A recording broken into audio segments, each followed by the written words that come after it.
Ako si Dr. Jose Rizal. Ang pambansang bayani nyo, kaya makinig kayo. Kahit anumang problema mangyari, madadaan natin sa matalinong usapan to. Ako! Si Andres Bonifacio. Ang nagtatag ng Katipunan. Gera! Gera ang kasagutan! Gera. Akala magaling siya. Baril ang gamit ng kalaban mo, ikaw itak. Ano ka, ninja? Para kang pakwan. Bakit? Kasi puro ka buto! Matapang na bulinggit. Puro ka fight. Kaya nga ikaw ang una si digmaan eh. Kasi nga, find your height.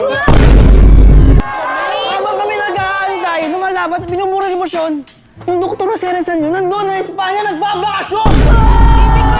Naku, Andres, hindi mo ako kayang sabayan. Kasi ikaw, inggit. Ako, travel goals. Ikaw, field trip sa palayan.